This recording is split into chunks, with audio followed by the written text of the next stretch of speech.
तो आज क्या देखना है, रेडियो एक्टिविटी स्टार्ट करना है, ठीक है।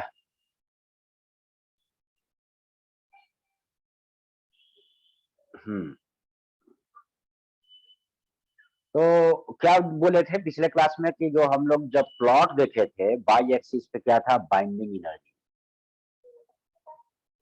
और एक्स एक्सिस पे क्या था, मास नंबर, यानी कि नंबर ऑफ न्यूक्लियॉन्स।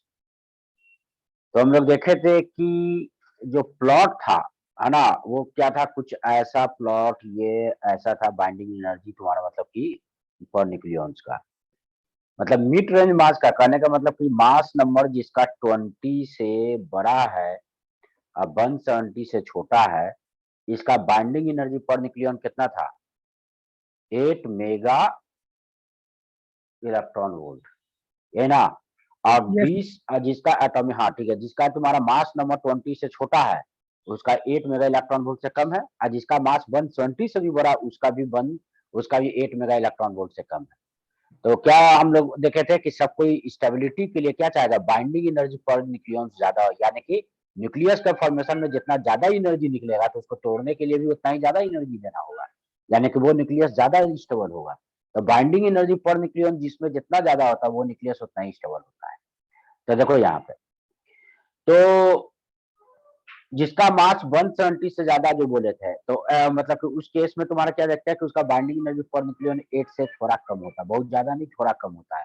तो ऐसा हैवी न्यूक्लियस क्या चाहता है, अपने को स्प्लिट करके तुम्हारा दो या दो से ज्यादा लाइटर न्यूक्लियस में कन्वर्ट कर लेना चाहता है, जिसका मास नंबर 20 से 170 के बीच में।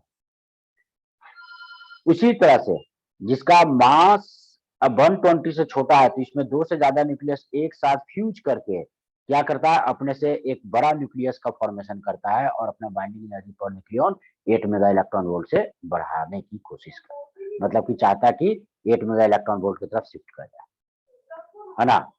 तो रेडियो एक्टिविटी किसका प्रॉपर्टी है, तो radio activity heavy unstable nucleus की प्रॉपर्टी है। अनस्टेबल करने का मतलब कि उसका अपने आप उसका क्या है, वो खुद ब खुद टूट के एक दो या दो से ज्यादा छोटा न्यूक्लियस में कन्वर्ट हो जाना चाहता है ना। तो रेडियो एक्टिविटी किसका प्रॉपर्टी हो गया, हैवी अनस्टेबल न्यूक्लियस की प्रॉपर्टी हो गया। The radioactivity is the property by virtue of which a heavy element disintegrates itself without being forced by external agents to do so। यानी कि बिना एक्सटर्नल एजेंट को फोर्स लगाए, बिना एक्सटर्नल कोई भी तुम्हारा इफेक्ट किया, ठीक है ना। मतलब कि एक्सटर्नल एजेंट में क्या क्या आ सकता है, प्रेशर, टेम्परेचर, ठीक है ना। तो बिना कोई प्रेशर, टेम्परेचर या केमिकल रिएक्शन के ये सब एक्सटर्नल इफेक्ट से कोई फर्क नहीं पड़ता है। ऐसा न्यूक्लियस अनस्टेबल है, इसलिए खुद ब खुद वो क्या होता है, डिसइंटीग्रेट करके दो या दो से ज्यादा लाइटर न्यूक्लियस की प्रॉपर्टी लाइटर न्यूक्लियस बनाता है, ठीक है ना। तो एलिमेंट एग्जिबिटिंग दिस प्रॉपर्टी, जो एलिमेंट की प्रॉपर्टी दिखाता है उसे हम लोग क्या बोलते हैं, रेडियो एक्टिव एलिमेंट बोलते हैं। यानी कि रेडियो एक्टिव न्यूक्लियाई कैसा होता है, ये अनस्टेबल न्यूक्लियस होता है, ठीक है ना। ये किसका प्रॉपर्टी है, रेडियो एक्टिविटी, तो रेडियो एक्टिविटी प्रॉपर्टी है अनस्टेबल न्यूक्लियस का, है ना। तो देखो हैवी न्यूक्लियस जरूरी नहीं कि अनस्टेबल, वो स्टेबल भी हो सकता है। तो वैसा न्यूक्लियस अपने आप को डिसइंटीग्रेट नहीं करेगा, या हो सकता है कि रेडियो एक्टिव न्यूक्लियाई क्या हो गया, सबका सब nucleus at a time unstable नहीं होगा, वो बाद में डिस्कस करेंगे, ठीक है, जब न्यूक्लियर रिएक्शन ही सब हम लोग डील करेंगे वहां पे।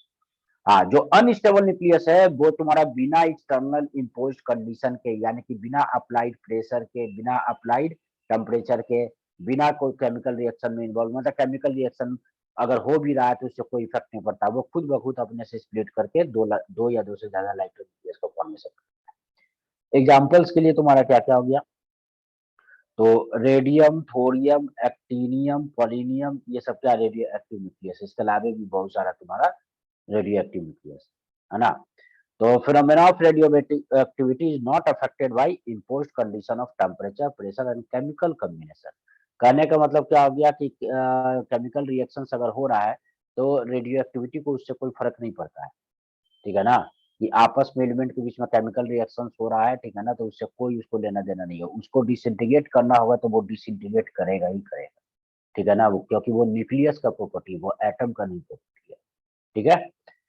तो therefore the electron orbiting the nucleus are not responsible for the radioactivity. यानी कि न्यूक्लियस के बाहर चारों तरफ जो इलेक्ट्रॉन रिवॉल्व होता है वो रेडियो एक्टिविटी के लिए रिस्पॉन्सिबल नहीं है। वो कौन उसके लिए रिस्पॉन्सिबल है? तो खुद न्यूक्लियस, जो अनस्टेबल न्यूक्लियस है ना। तो radioactivity is the property of heavy nuclei. ये हैवी रेडियो एक्टिविटी केवल देखा जाता है किसमें? हैवी न्यूक्लिया में ही देखा जाता है। ठीक है। तो रेडियो एक्टिव न्यूक्लियस में तुम्हारा क्या 3 काइंड ऑफ रेडिएशन तुम्हारा फॉर्म करता है। ठीक है ना। हम लोग क्या देखते हैं, जब तुम्हारा क्या होता है अनस्टेबल न्यूक्लियस डिके करता है तो क्या क्या देता है? अल्फा पार्टिकल देता है पहला, दूसरा क्या देता है? बीटा रे देता है, तीसरा क्या देता है? गामा रे देता है। ठीक है ना। तो देखो एक्चुअली में अल्फा रे है क्या? तो अल्फा रे या अल्फा पार्टिकल जो हो गया वो तुम्हारा हीलियम न्यूक्लियस को ही हम लोग क्या बोलते हैं? अल्फा पार्टिकल बोलते हैं, जिसके पास तुम्हारा क्या होता है? 2 प्रोटॉन्स होता है और 2 न्यूट्रॉन्स होता है। ठीक है ना। तो यानी कि तुम बोल सकते हो हीलियम के न्यूक्लियस के बाहर जो 2 इलेक्ट्रॉन्स है, मतलब कि उसमें दोनों को हटा दे तो हीलियम एटम किसमें कन्वर्ट हो जाएगा? हीलियम न्यूक्लियस केवल रह जाएगा वो। ठीक है। तो अल्फा पार्टिकल हम लोग उसी को बोलते हैं, हीलियम न्यूक्लियस को ही क्या बोलते हैं? अल्फा पार्टिकल बोलते हैं। ठीक है। तो ये तो पहले ही बता दिए कि तुम्हारा रफली क्या है, ये इसका मास, यानी कि चूंकि 2 प्रोटॉन है 2 न्यूट्रॉन है, यानी कि प्रोटॉन का मास का रफली या हाइड्रोजन के मास का रफली 4 टाइम्स इसका मास होता है। ठीक है। अल्फा पार्टिकल तुम्हारा चूंकि ये चार्ज पार्टिकल है, क्योंकि इसके न्यूक्लियस में 2 प्रोटॉन्स होता है, तो ये तुम्हारा इलेक्ट्रिक और मैग्नेटिक फील्ड की वजह से क्या होता है? डिफ्लेक्ट होता है। ठीक है। अल्फा पार्टिकल का पेनेट्रेटिंग पावर क्या होता है? लो होता है। तो देखो पेनेट्रेटिंग पावर किस पे तुम्हारा डिपेंड करता है? साइज पे डिपेंड करता है। गैसियस मीडियम पेनेट्रेटिंग पावर क्या बोल रहा है कि किसी गैसियस मीडियम में अल्फा पार्टिकल को जो हम लोग क्या करते हैं? बम्बार्डिंग कराते हैं, तो हम लोग क्या देखते हैं कि ये आगे ज्यादा डिस्टेंस नहीं कवर कर पाता है। ठीक है। कुछ ही डिस्टेंस कवर करने के बाद रेस्ट में आ जाता है। किस वजह से? तो अल्फा पार्टिकल का साइज इलेक्ट्रॉन के कंपेयर में तो बहुत लार्ज होगा ना। इलेक्ट्रॉन से ये 7800 टाइम्स लार्जर है। तो अल्फा पार्टिकल तुम्हारा क्या हो गया? बहुत लार्ज साइज का हो गया। किसका कंपेयर में? इलेक्ट्रॉन का कंपेयर में। एक्चुअली बीटा पार्टिकल है क्या? वो काफी हाईली एनर्जेटिक इलेक्ट्रॉन्स को ही हम लोग क्या बोलते हैं? बीटा पार्टिकल्स बोलते हैं, जो कि न्यूक्लियस रिएक्शंस में जब क्या आता है, न्यूक्लियस के अंदर से जो तुम्हारा इलेक्ट्रॉन्स निकलता है, तो चूंकि न्यूक्लियस के अंदर एनर्जी 2 ऑर्बिट के बीच का डिफरेंस किसका? मेगा इलेक्ट्रॉन वोल्ट का होता है। तो उसके पास बहुत ज्यादा एनर्जी है, मेगा इलेक्ट्रॉन वोल्ट के ऑर्डर में एनर्जी होता है इलेक्ट्रॉन के पास। तो इसके वजह से क्या होता है? ये जो इलेक्ट्रॉन जिसके पास काफी हाई एनर्जी होता है उसी को हम लोग क्या बोलते हैं? बीटा पार्टिकल्स बोलते हैं। तो बीटा पार्टिकल के कंपेयर में, यानी कि तुम्हारा क्या इलेक्ट्रॉन के कंपेयर में तो बहुत 7008 टाइम्स ज्यादा लार्जर है ना। यानी कि इसका साइज, अगर इलेक्ट्रॉन का साइज ये है तो इसका साइज बहुत बड़ा होगा। तो ये बताओ, जब गैसियस मीडियम में तुम्हारा अल्फा पार्टिकल भी जा रहा है और तुम्हारा बीटा पार्टिकल भी जा रहा है, ये अल्फा पार्टिकल है और ये बीटा पार्टिकल है, तो जिसका साइज जितना ज्यादा बड़ा होगा उसका कॉलिजन की प्रोबेबिलिटी क्या होगा? उतना ही ज्यादा होगा। Yes sir. और जिसका साइज जितना छोटा होगा उसका कॉलिजन का प्रॉपर्टी, उसका प्रोबेबिलिटी भी क्या होगा? बहुत कम होगा। तो यस अल्फा सर। पार्टिकल जल्दी जल्दी कोलाइड करता है, जिसके वजह से क्या होता है? इसका नंबर ऑफ कॉलिजन जितना ज्यादा होता जाएगा उतना ही एनर्जी लूज करता जाएगा एटम के साथ, है ना। गैसियस मॉलिक्यूल के एटम के साथ जल्दी जल्दी एनर्जी लूज कर, जिस वजह से तुरंत रेस्ट में आ जाता है। जबकि अल्फा पार्टिकल के पास जो एनर्जी, सॉरी, जो बीटा पार्टिकल के पास जो एनर्जी होता है वो अल्फा पार्टिकल के कंपेयर में बहुत ही कम होता है। ठीक है ना। तो लेकिन ये ज्यादा तुम्हारा गैसियस मीडियम में ट्रेवल करने के बाद रुकता है। रीजन क्या है? क्योंकि इसका साइज इतना छोटा है कि इसका कॉलिजन गैसियस एटम से कोलाइड करने की प्रोबेबिलिटी बहुत कम है। तो नंबर ऑफ कॉलिजन कम होने की वजह से तुम्हारा क्या होगा? ये जल्दी जल्दी नहीं कोलाइड करेगा, तो ये तुम्हारा क्या होगा? धीरे धीरे कोलाइड करके एनर्जी जब तक ये लूज करेगा तब तक ये अल्फा पार्टिकल के कंपेयर में बहुत आगे चला जाएगा। इसलिए बीटा पार्टिकल का पेनिट्रेटिंग पार्टिकल की पावर क्या होता है? अल्फा पार्टिकल से ज्यादा होता है। उसी तरह से बताओ, अब गामा रे जो हो गया थर्ड वाला है, तो गामा रे का क्या साइज होगा? अल्फा के कंपेयर में, बीटा के कंपेयर में ऑलमोस्ट निग्लिजिबल ही तो रेज है ना। इलेक्ट्रॉन इसको एब्जॉर्ब भी करता है, ठीक है ना, और इलेक्ट्रॉन इसको रेडिएट भी करता है। तो इसका साइज तो नथिंग है ना, ऑलमोस्ट नहीं है गामा रे का। तो यस सर। इसका तो कोलाइड करने का प्रोबेबिलिटी सबसे कम होगा, इसलिए पेनिट्रेटिंग पावर सबसे हाई किसका हो जाएगा? गामा रेज का। गामा का। ठीक है, तो बस पेनेट्रेटिंग पावर के बारे में तीनों का डिस्कशन कर दिए, है ना, रीजन बता दिए उसका। अल्फा पार्टिकल जो होता है उसका तुम्हारा स्पीड रेंज करता है 1.4 इंटू 10 का पावर 7 मीटर पर सेकंड से 2.1 इंटू 10 का पावर 7 मीटर पर सेकंड। ये तुम्हारा किसका स्पीड होता है? ये होता है अल्फा पार्टिकल का स्पीड। तो ये रेंज किस पे इतना क्यों वेरिएशन देगा? तो depending upon the source emitting it, मतलब कि किस न्यूक्लियस से निकल रहा है, उस न्यूक्लियर रिएक्शन में कितना एनर्जी मिला है, उसके वजह से तुम्हारा क्या होगा, ये उसका स्पीड वेरी करेगा अल्फा पार्टिकल। ठीक है, तो लेकिन इसका क्या बोले, अल्फा पार्टिकल का मास क्या होगा? सबसे ज्यादा होगा, है ना, बीटा से 7800 टाइम ज्यादा है ना। तो सबसे बड़ा साइज में कौन है? बीटा। और बीटा सबसे बड़ा साइज में एक्चुअली इसके पास क्या होता है? इसके पास एनर्जी सबसे ज्यादा होता है अल्फा के पास। अल्फा साइज में सबसे बड़ा, काइनेटिक एनर्जी भी इसका क्या होगा? सबसे ज्यादा होगा। ये सर इससे साइज में छोटा बीटा, इसके पास काइनेटिक एनर्जी कम होगा। और सबसे तुम्हारा कौन हो गया? गामा। और सबसे कम एनर्जी मेरा किसके पास? एक तरह से बोल सकते हो गामा रे के पास। ठीक है ना, सब मेगा इलेक्ट्रॉन वोल्ट के ऑर्डर में सबके पास एनर्जी होगा। अब बताओ, अल्फा पार्टिकल के पास बहुत ज्यादा एनर्जी है लेकिन स्पीड कम है उसका। किससे स्पीड कम है? बीटा से। बीटा से।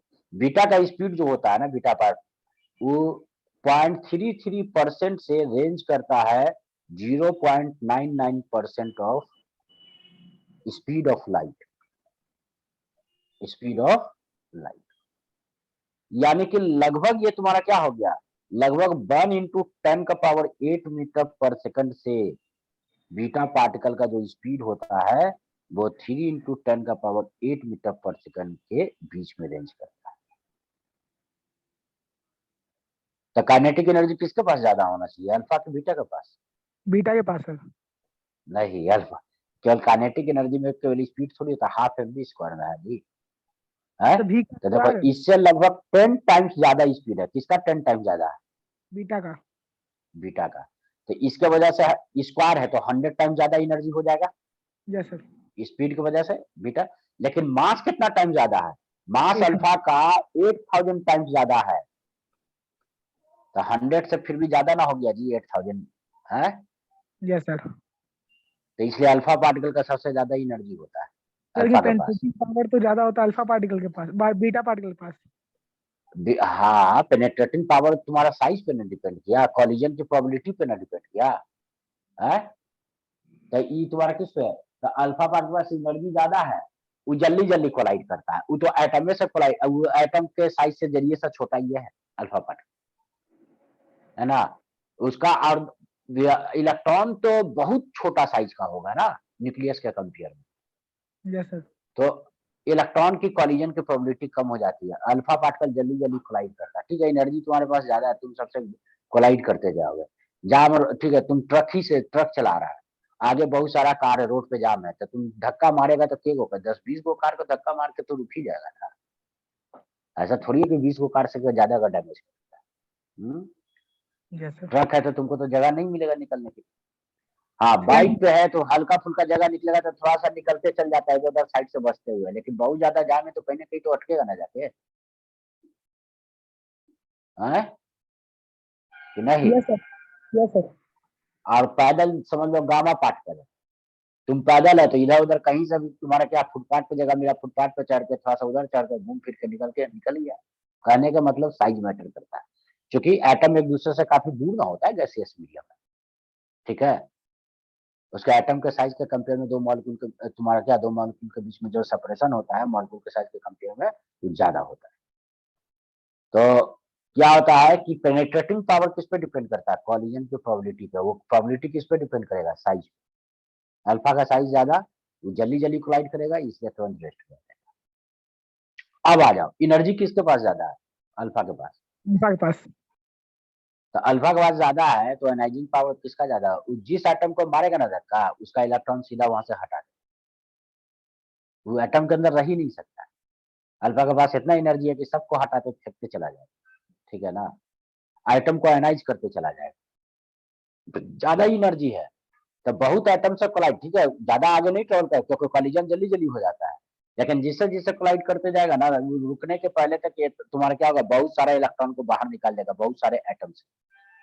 तो आयनाइजिंग पावर सबसे ज्यादा किसका होगा, अल्फा का, क्योंकि एनर्जी ज्यादा है ना, और हर इलेक्ट्रॉन को निकलने के लिए एक सर्टेन अमाउंट ऑफ एनर्जी तो मिनिमम चाहिए आयनाइजेशन एनर्जी के बराबर है।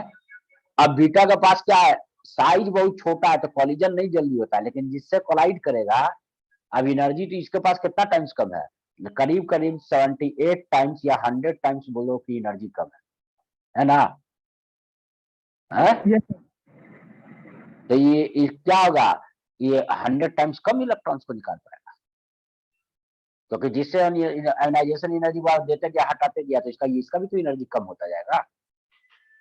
तो जब यस सर। अल्फा से इसके पास 100 टाइम्स कम एनर्जी है, तो यानी कि ये तुम्हारा क्या होगा, 100 टाइम्स कम इलेक्ट्रॉन्स को निकाल पाएगा, सीधी सी बात।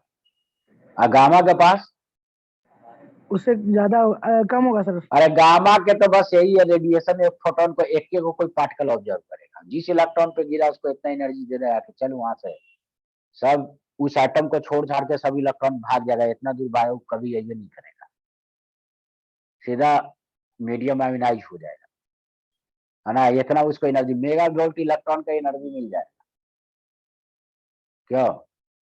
Yes sir. पापा पॉकेट खर्चा रोज 100 रुपया देते हैं, है ना, कोई अगर मान लिया कि रिलेटिव आ गए, बहुत करीबी आ गए, और तुमको प्यार से क्या हो गया कि 10,000 रुपया दे दिए कि जा बेटा, तो तुम तो पगला जाएगा ना, खुशी का ठिकाना रहेगा, है? नो अब सर। तुम सोचो ना, वो गामा जिस इलेक्ट्रॉन को देगा एक के बार में एनर्जी दे देगा, इलेक्ट्रॉन को इतना मेगा वोल्ट इतना एनर्जी आ जाएगा आयनाइजेशन से कई गुना ज्यादा, वो सीधा इतना दूर भागेगा कि कोई एटम के पास जाना ही नहीं, सीधा कहेगा कि हम चले घूमने, घूम फिर के आएंगे, जब खर्चा पास जब सारा एनर्जी खर्चा हो जाएगा तब ना कोई उसको कैप्चर करेगा, है? क्यों? Yes sir. तो वो 10,000 रुपया खर्चा करके आ जाएगा तब ना बाद में घर में भाई बहन पकड़ पाएगा कि 10,000 रुपये दिए थे अंकल, चलो शेयर करते हैं, ये तो सब खर्च कर देगा तब आएगा तुम घर, मैं तो जानता है कि शेयर करना पड़ जाएगा, है ना, यस है? सर। देखो, तो पेनेट्रेटिंग पावर लो, आयोनाइजिंग पावर हाई, बस उल्टा याद रखिएगा, है ना, और उस साइज से अपने आप उतना निकाल लेगा, अब बिल्कुल साइज से सब कुछ समझा दिए, एनर्जी से समझा दिए, तो आयोनाइजेशन पावर पेनेट्रेटिंग पावर में कोई कंफ्यूजन नहीं, ठीक है। फ्लोरेंस इफेक्ट सब प्रोड्यूस करता है, अल्फा पार्टिकल भी प्रोड्यूस करता है, बीटा भी प्रोड्यूस करता है, गामा, क्योंकि एनर्जी है जी, जब एनर्जी देगा तुम्हारा क्या होगा, जो फ्लोरेंस मटेरियल जो लगा हुआ है जैसे ग्लास ट्यूब के अंदर होता है, उसको एनर्जी मिलता है तो व्हाइट कलर का ट्यूब चमकता है ना, तो अंदर में व्हाइट व्हाइट पाउडर क्या होता है, वही ना फ्लोरेंस होता है, उसको एनर्जी मिलेगा तो चमकेगा, ब्राइटनेस तुम्हारा मिलेगा, ठीक है। तो फ्लोरेंस इफेक्ट तो सब प्रोड्यूस, यानी फोटोग्राफिक प्लेट पे जो भी गिरता है तुम्हारा क्या होता है, सब तुम्हारा क्या होता है, वो लाइट प्रोड्यूस करता है। फिर वही फोटोग्राफिक प्लेट पे गिरेगा तो तुम्हारा इफेक्ट करेगा, तीनों फ्लोरेंस इफेक्ट तीनों प्रोड्यूस करेगा। अल्फा पार्टिकल आर स्कैटर्ड, ठीक है, scatter while passing through the metal foil, तो रदरफोर्ड मॉडल में वही ना था कि अल्फा पार्टिकल को जब तुम्हारे क्या गोल्ड फॉइल पे वो तुम्हारा बम्बार्डिंग कराया था, तो अल्फा पार्टिकल क्या देखे थे, स्कैटर करता है ना, generally most of alpha particle बहुत कम एंगल से स्कैटर करता है ना, बहुत ही एकाध 8,000 में से एकाध ऐसा तुम्हारा अल्फा पार्टिकल है जो कि 90 डिग्री से ज्यादा रिफ्लेक्ट कर जाता है, most of them are scatter at small angle but few of them are scatter at an angle of 90 degree, हो गया। Alpha particle are being stop producing heating effect, तो भैया उसके पास काइनेटिक एनर्जी है, उसको रोकेगा तुम तो उसका एनर्जी तुमको मिलेगा, तो हीटिंग इफेक्ट तो होगा ही ना, है? बस यही चीज अल्फा बीटा गामा तीनों रे के बारे में डिस्कशन हो गया, ठीक है ना। अब बीटा पार्टिकल के पास भी चार्ज होता है, वो भी इलेक्ट्रिक मैग्नेटिक फील्ड से डिफ्लेक्ट होगा, गामा के पास कोई चार्ज नहीं, क्योंकि वो तो इलेक्ट्रोमैग्नेटिक रेडिएशन है, इसलिए गामा पार्टिकल इलेक्ट्रिक और मैग्नेटिक फील्ड की वजह से डिफ्लेक्ट नहीं होगा, ठीक है ना, यस सर। हो गया।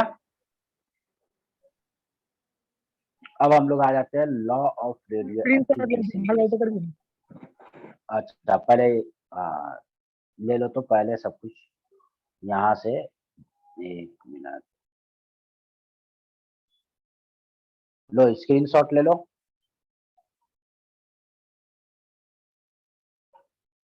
हो गया।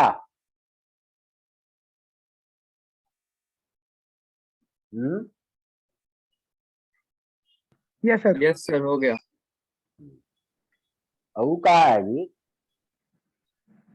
आदर्श पता नहीं सर।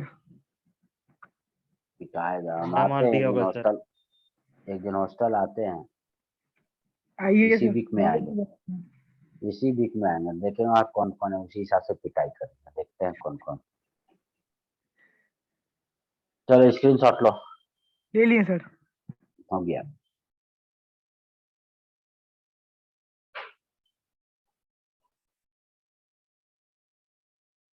इसका भी स्क्रीनशॉट ले लो, अभी पढ़ाते हैं, है ना? ले लिया screenshot? Yes sir.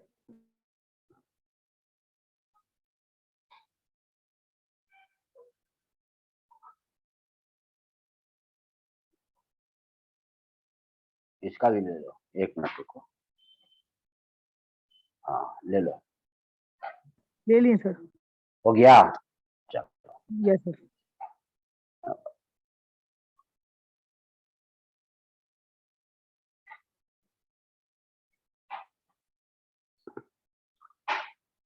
Law of radio active disintegration. तो हम लोग क्या देखते हैं कि अनस्टेबल न्यूक्लियस खुद ब खुद अपने आप क्या होता है, ब्रेक होता है, डिके होता है ना? ये किसी एक्सटर्नल इम्पोज कंडीशन पे नहीं डिपेंड करता है, यानी कि अप्लाइड फोर्स पे तुम प्रेशर बढ़ा के कुछ भी कर दो। फोर्स कैसे लगा? प्रेशर से, प्रेशर के थ्रू, ठीक है ना? अप्लाइड फोर्स बढ़ा के कुछ भी कर दो, टेम्परेचर तुम कुछ भी कर दो, ठीक है, कितना वो हाई या लो कर दो, या तुम्हारा एटम तुम्हारा क्या केमिकल रिएक्शन में हो। हेलो कौन? Yes sir. हाँ अभिषेक जी बोलिए। हाँ हाँ हाँ, संजीव कुमार की बात कर,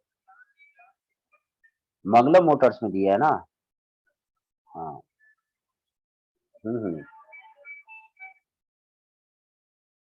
एल सेट में दिए है ना अप्रूवल आपने? अब वहां पे हमको तो वही बोल रहा था कि सर एल सेट में मिल जाएगा, मतलब कि जो गाड़ी जब लेने आए थे। अच्छा। हाँ। हम्म। जी जी जी। हम्म हम्म। और लेफ्ट साइड में गाड़ी ये थी, जो ये थी गया चैम्बर में गया तो उस साइड पेड़ वगैरह था, तो लेफ्ट साइड का पोर्शन पे पेड़ से भी लगा है।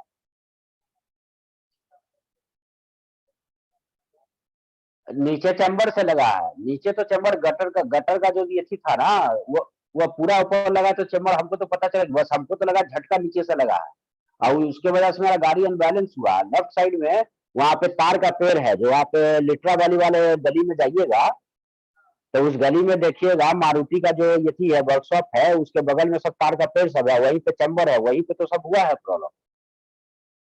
तो लेफ्ट साइड में नीचे लगा।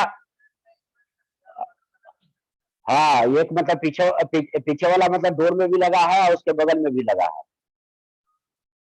तो इसीलिए आप वहां पे खुद साइड पे जाके देखिए कि ये चैम्बर है, बाएं साइड पूरा पेड़ है, सब कुछ है। तो क्योंकि मेरे को अदिति जी से बात हुआ था, लेकिन मैं अभी तो ऑनलाइन क्लास ले रहा था ना, तो इसलिए मैं आपसे बात करने वाला था। हाँ हाँ हाँ हाँ हाँ। देखिए आज देखिए, एक होता है आदमी जानबूझ के करता है, एक होता है कि एक्सीडेंटल होता है। आप जान आज तक क्या हुआ, मेरा बाइक भी हुआ है, 12 साल हो गया, आज तक मैंने इंश्योरेंस नहीं लिया। ये मेरी कार, मेरी कार की जो स्थिति है, ये भी इंश्योरेंस में नहीं जाता, ऐसा इंसिडेंट नहीं होता। ड्राइविंग तो जान गई तू मेरे से नहीं। पटना मेट्रो स्मार्ट सिटी का जो काम चल रहा है, जहां तहाँ चैम्बर खुला छोड़ दिया, रात का टाइम है, तो वही बोल रहा हूँ। तो एक होता आदमी का इंटेंशन की जानबूझ के ले लेना, मैंने तो जो हुआ प्रॉपर वही दिखाया। तो लेफ्ट साइड का भी उसका कर दीजिए पूरा।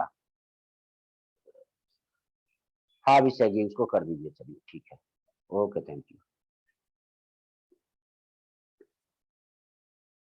हाँ hello. Yes sir. Hello. Yes sir. Hello. Yes sir, आवाज आ रहा है सर। आवाज क्या हुआ जी, बहुत हल्का आवाज आ रहा है तुम लोग का। ठीक तो आवाज है सर, बोल तो रहे कसके। अच्छा ठीक है। अरे वो इंश्योरेंस वाला का फोन आ गया था, गाड़ी एक्सीडेंट हो गया था ना, तो ये इंश्योरेंस क्लेम के लिए भी हुए थे।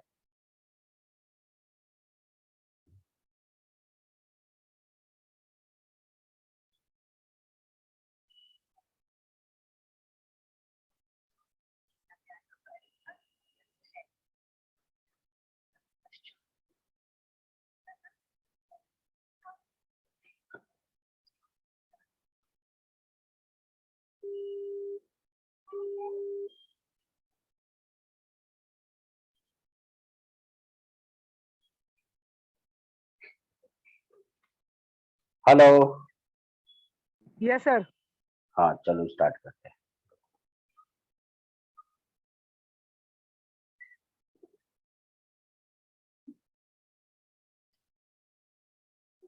हम्म।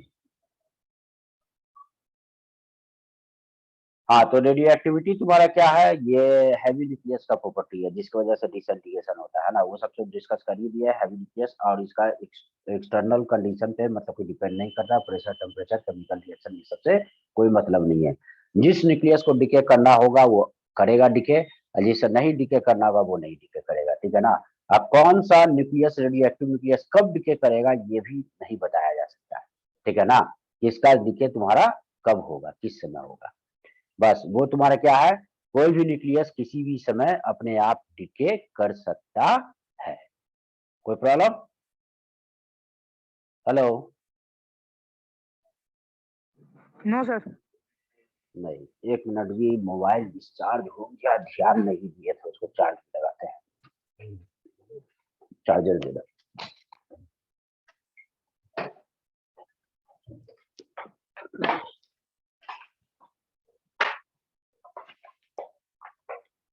इसको निकालो। अच्छा अच्छा, दे दो वो भी।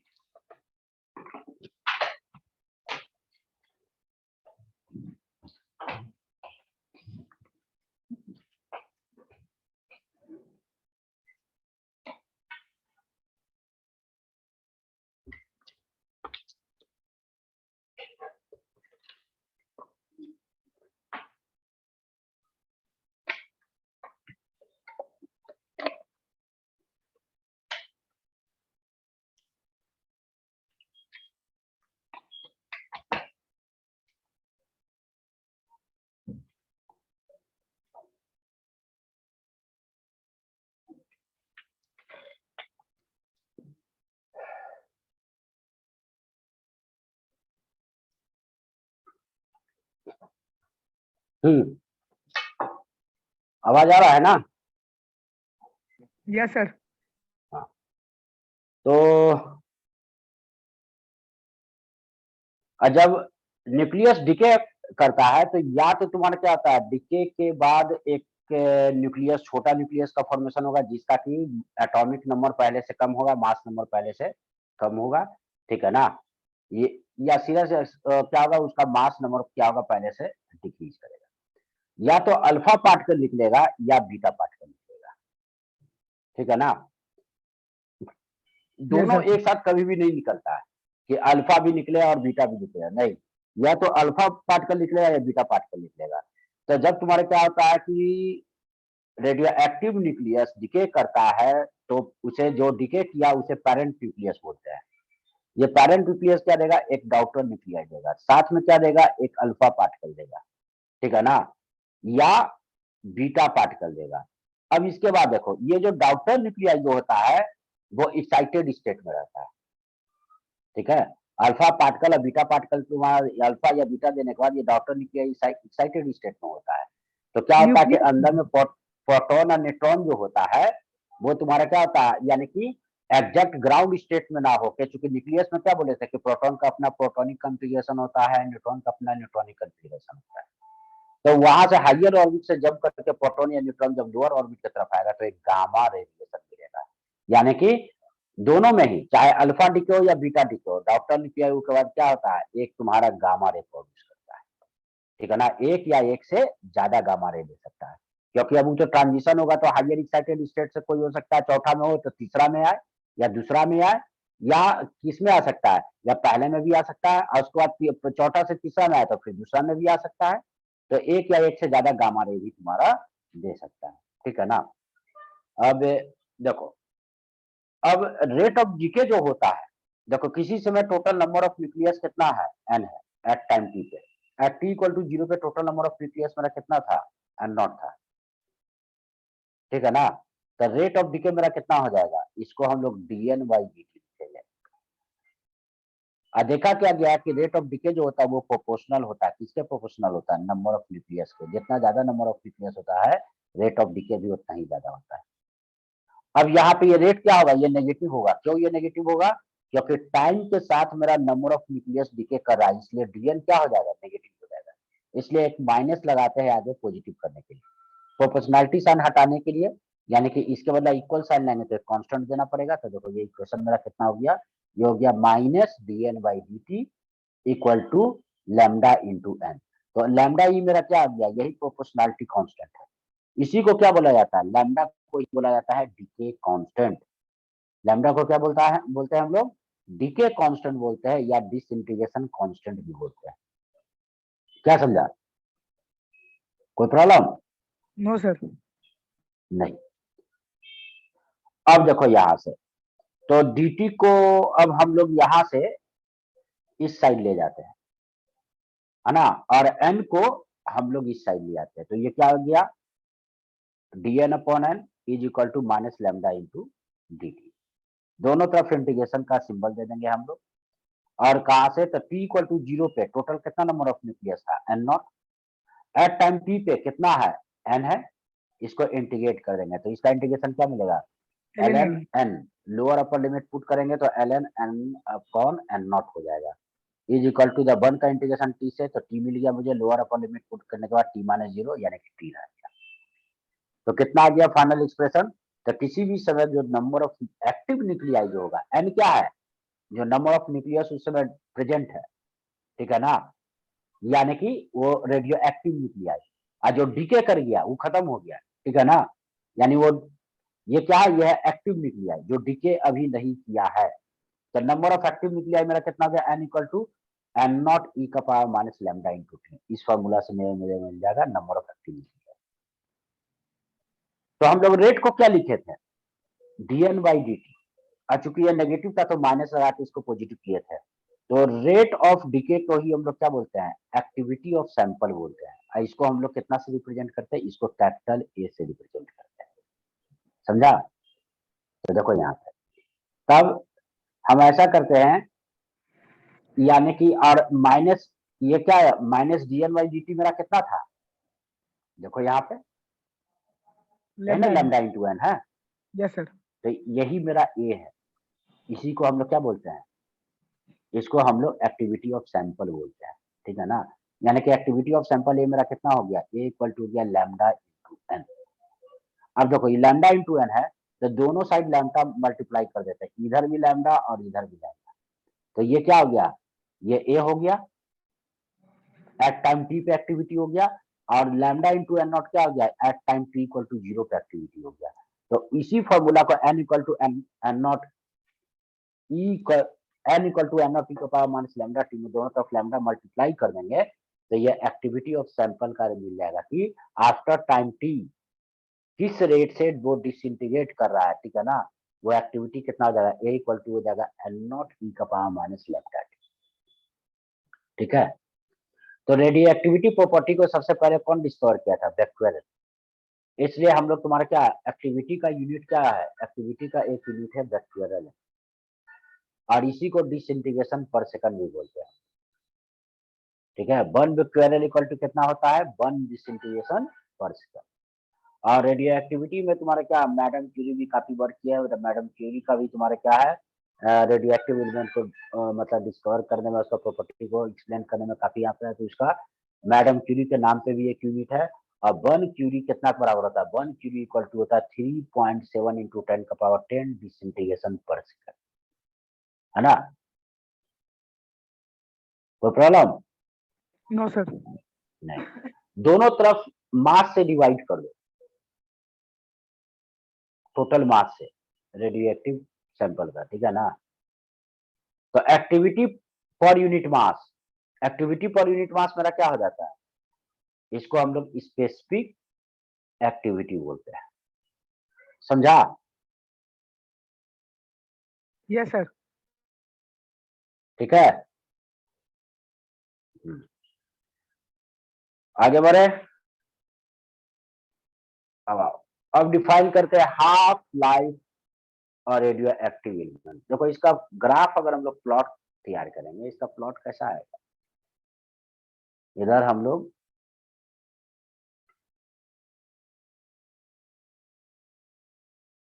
एक्स एक्सिस पे टाइम ले लिए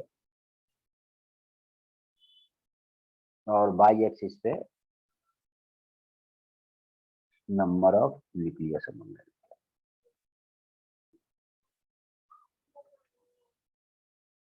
इधर टाइम, इधर number of active nucleus eight time T. तो इसका प्लॉट जो होगा, ये एन नॉट क्या है, एन नॉट हो गया टी इक्वल टू 0 पे टोटल नंबर ऑफ न्यूक्लियस, इसका प्लॉट ऐसा है ना। Yes sir. इन्फिनाइट टाइम पे मैथमेटिकली ये क्या हो जाएगा, यानी कि कंप्लीट डीके जो कंप्लीट होगा वो इन्फिनाइट टाइम में होगा मैथमेटिकली, ठीक है ना, ये बोल रहा है। देखो तब आगे, इसका मतलब ये हुआ कि कंटिन्यूअस मेरा न्यूक्लियस कम होता रहेगा, है ना, और ये प्रोसेस इन्फिनिटी तक चलेगा। तो हम लोग डिफाइन करते हैं हाफ लाइफ। हाफ लाइफ क्या डिफाइन किए कि किसी पर्टिकुलर टाइम पे, मान लेते हैं ये टाइम T1 पे जितना नंबर ऑफ न्यूक्लियस है उसका आधा जितना टाइम में हो जाएगा, इस टाइम इंटरवल को यानी कि T2 माइनस T1 को हम लोग क्या बोलते हैं, टी हाफ बोलते हैं। ठीक है, तो देखो half life of radioactive element is defined as the time during which the number of atoms left undecayed in the sample is half the total number of the atom present initially in the sample। तो initially sample में जितना number of atom present है उसका half हो जाए। तो initially मेरा कितना था, एन नॉट, और अब मान लेते हैं कि एक सर्टेन टाइम के बाद ये एन नॉट बाई 2 हो जा रहा है, तो उस टाइम को हम लोग क्या बोल रहे हैं, इसे टी हाफ बोल रहे हैं, कैपिटल टी सफिक्स में हाफ। तो एक्सप्रेशन कितना था, n इक्वल टू था एन नॉट ई का power minus lambda into T. तो n के जगह पे क्या पुट कर देंगे, एन नॉट बाई 2, है ना, और t के जगह पे क्या पुट कर देंगे, टी अपॉन हाफ, ये यहाँ पे पुट कर दिया।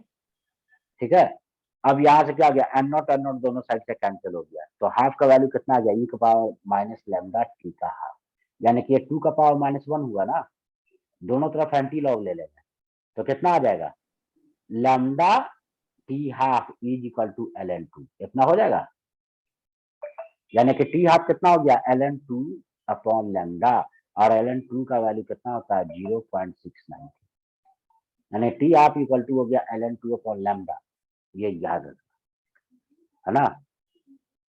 बताओ कोई प्रॉब्लम यहाँ तक? No sir. नहीं, आगे बढ़े। Yes sir.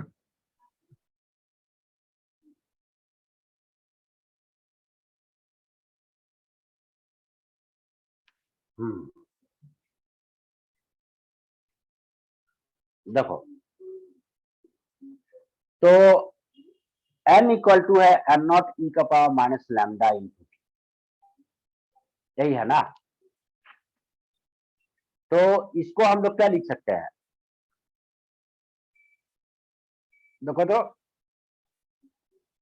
ई का power minus lambda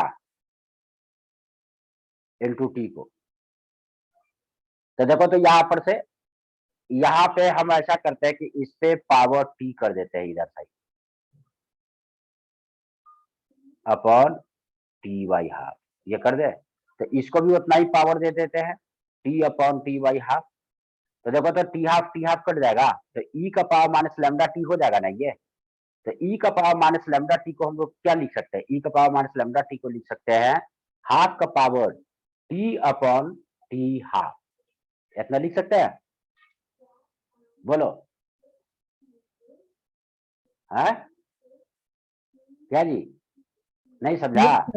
yes sir. ठीक है ना।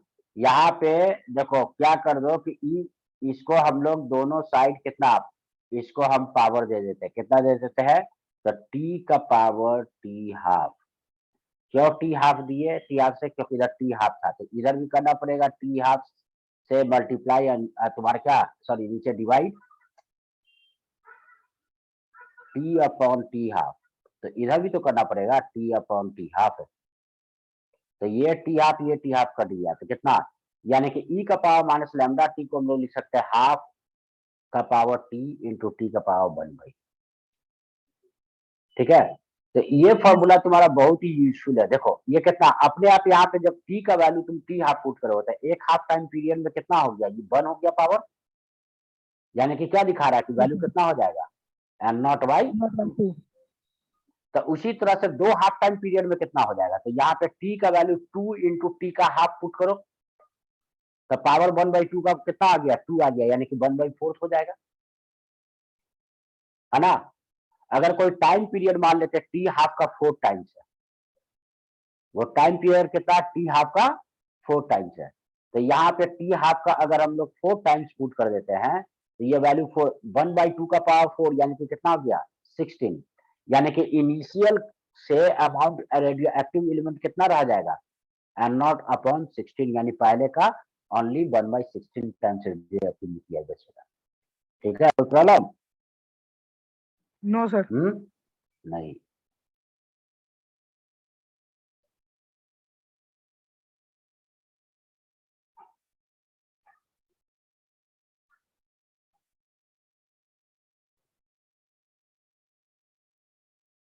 हम्म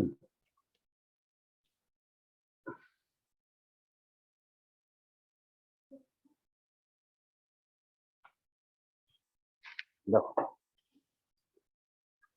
तो दोनों तरफ हम लैम्डा मल्टीप्लाई कर देते हैं, तो ये क्या हो जाएगा, एक्टिविटी हो जाएगा। तो इसी तरह से एक्टिविटी को भी क्या लिख सकते हैं, एक्टिविटी को लिख सकते हैं ए नॉट ई का पावर माइनस लैम्डा टी, या एन नॉट 1/2 का power T upon T half. ठीक है, कोई प्रॉब्लम? No sir. नहीं। अब यहाँ पे आ जाओ, लास्ट बस ही, इसके बाद प्रॉब्लम सब लिखना है। एवरेज लाइफ और mean life of radioactivity. तो सैंपल में total N naught number of atoms है, तो एवरेज लाइफ निकालना, जैसे किसी कंट्री का बोला जाता है कि इंडिया में लोगों का एवरेज लाइफ 60 ईयर्स है? तो कैसे निकालते हैं एवरेज लाइफ? कोई तो पैदा लेते ही मर जाता है, और कोई तुम्हारा क्या अप टू 100 ईयर्स तक भी जीता है, या उससे ज्यादा भी जी रहता है, कुछ एकाध तो साल के बाद 110 120 साल, तो सबका एवरेज निकाला जाता है, ठीक है ना, पूरे पॉपुलेशन का। तो देखो कैसे निकला एवरेज लाइफ निकालेंगे, तो देखो रेडियो एक्टिव डिसइंटीग्रेशन क्या लिख रहा है, -dN/dt, यही ना लिख रहे हो? Yes sir. ये क्या लिख रहा है कि टी टाइम पे, at time T, at time T पे देखो तो कितना न्यूक्लियाई ये डीके किया है, मतलब टी से टी प्लस dt के बीच में कितना न्यूक्लियाई डीके किया है, ये सर बता दो। dt टाइम में कितना न्यूक्लियाई डीके किया है, टी से टी प्लस dt के बीच में डीएन न्यूक्लियाई। dn न्यूक्लियाई किया है। इसका मतलब ये हुआ, और इस समय तुम्हारा क्या ले रहा है कि कितना एक्टिव न्यूक्लियाई है, n है, यही ना। तो इसका मतलब ये हुआ कि ये जो डीएन न्यूक्लियाई जो अभी डीके किया है, इसका लाइफ कितना है, टी ईयर्स, है ना, टी सेकंड, यस सर। क्योंकि ये तो इस समय डीके किया है, तो इस टाइम dt को तो इग्नोर कर सकते हैं टी के सामने, यानी कि डीएन एलिमेंट जो अभी डीके कर रहा है वो टी टाइम तक जिया, है ना। तो देखो तो total age of DN atoms का टोटल एज कितना हो जाएगा, तो टी इंटू डीएन हो जाएगा, है ना, क्योंकि डीएन इसमें एटम्स जो रेडियो एक्टिव एटम्स है वो इस समय डीके किया है, और हर एटम का लाइफ कितना है मेरा, टी है, ठीक है ना। तो टोटल यानी कि क्या हो गया, डीएन एटम का टोटल लाइफ कितना हो गया, टी इंटू डी टी।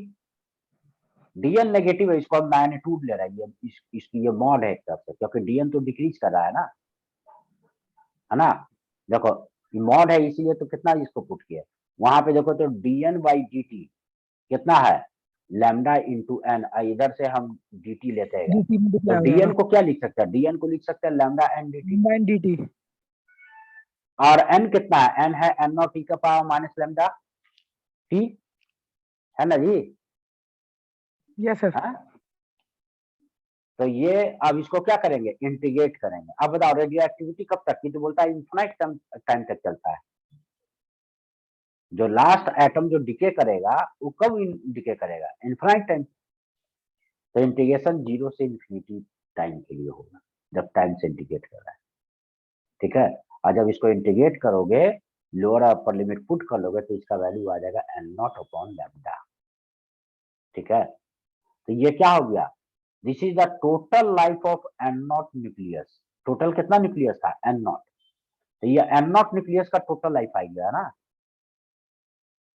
यहाँ पे डीएन न्यूक्लियस का ये टोटल लाइफ था। अब 0 से इंफिनिटी टाइम के लिए इंटीग्रेट किए, तो एन नॉट जितना न्यूक्लियस था, हर न्यूक्लियस अलग अलग टाइम पे इंटीग्रेट किया, तो एन नॉट न्यूक्लियस का ये टोटल लाइफ आ गया, है समझ में। Yes sir. तो एन नॉट न्यूक्लियस का टोटल लाइफ है, तो एक न्यूक्लियस का लाइफ क्या हो गया, तो एन नॉट से डिवाइड कर देंगे, तो इसी को ना एवरेज लाइफ बोलेंगे। तो एवरेज लाइफ मेरा कितना होता है, 1/λ, ठीक है।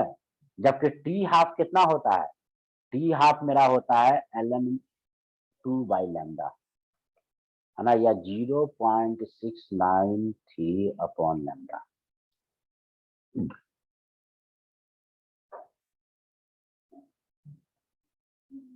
सर यहाँ लेमडा वेवलेंथ है, हाँ लेमडा यहाँ क्या है? नहीं जी, लैम्डा कांस्टेंट है, इसी को डीके कांस्टेंट बोला गया है, वेवलेंथ यहाँ पे नहीं है ना। Lambda is called decay constant, इसका यूनिट क्या होगा, तो ई का पावर माइनस लैम्डा टी है ना जी, है। यस सर, पर तो सेकंड बताओ होगा। मैथमेटिकल फंक्शन डायमेंशन लेस होता है, तो ये इसका टाइम इनवर्स ना यूनिट होगा। Yes sir, per second. तब आ गया समझ में, कोई yes sir. Problem no sir. नहीं। तो क्वेश्चन लेते हैं हम लोग, ये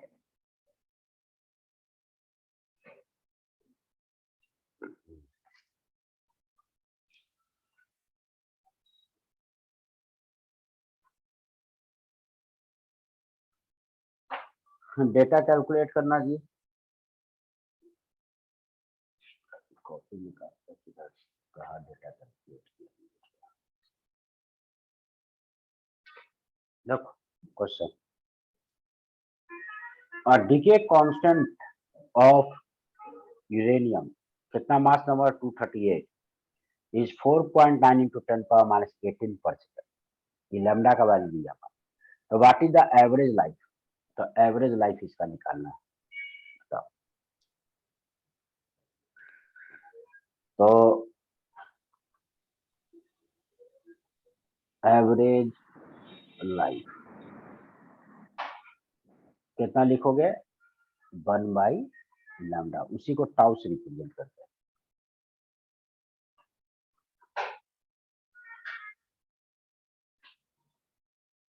1/λ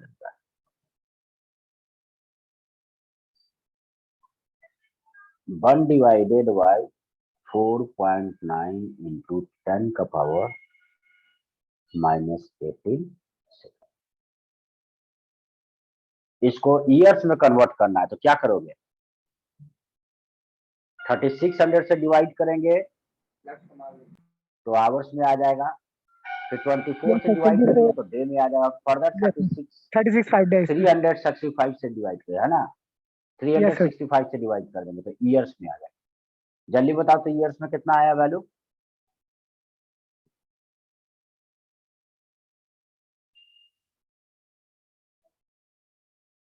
तब तक बी हम करते हैं। What is the half life, एक आंसर बताओ निकाल के। एक सेकंड सर बता रहे हैं।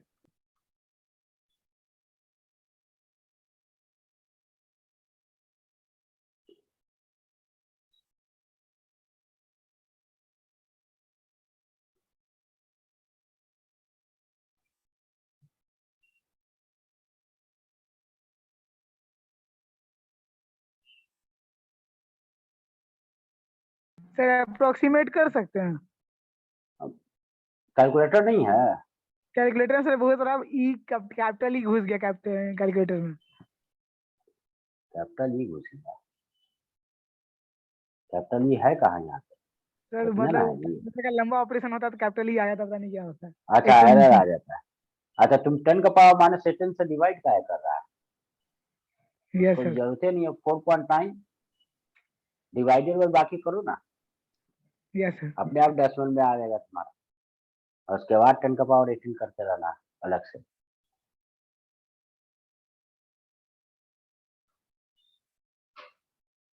या इसमें से 1000 ले लो और 10 का पावर 15 को अलग रखो।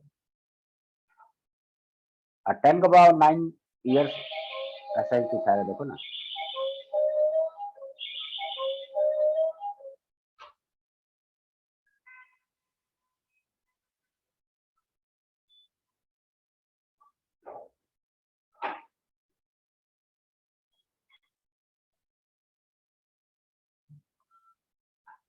आगे में कितना आ रहा वैल्यू? नहीं निकल रहा है सर। नहीं निकल रहा है? तुम लोग तो महान है। चलो हम ही निकाल देते हैं। सर साइंटिफिक कैलकुलेटर नहीं है। क्या जरूरत है साइंटिफिक का?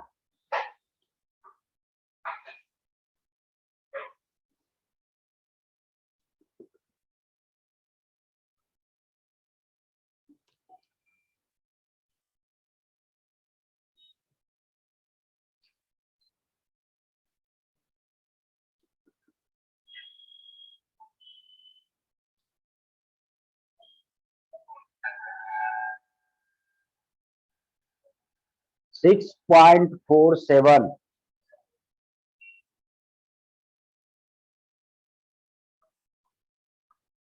इंटू 10 का पावर 9 ईयर्स। ठीक है, यहाँ पे इसका वैल्यू हम लोग पुट कर देते हैं। सर कौन सा कैलकुलेटर से किया? मेरा मोबाइल में जो है साइंटिफिक कैलकुलेटर। समझ गए। देखो कितना आ गया, 4.9 इंटू 10 का पावर माइनस,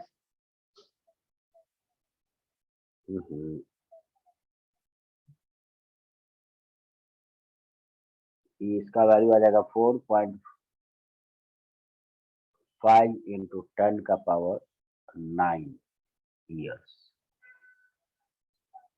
अब सी क्या पूछ रहा है, what factor does the activity of uranium 38 sample decrease in A into 10 power 9? तो एक्टिविटी क्या लिखते हैं, दो फॉर्मूला है। और ये क्या देख रहे हैं कि ये जो टाइम जो यहाँ पे मेंशन है वो हाफ टाइम पीरियड का ट्वाइस टाइम है ना जी। तो इसलिए ये वाला फॉर्मूला यूज कर लेना, ए नॉट 1/2 का power T upon T half.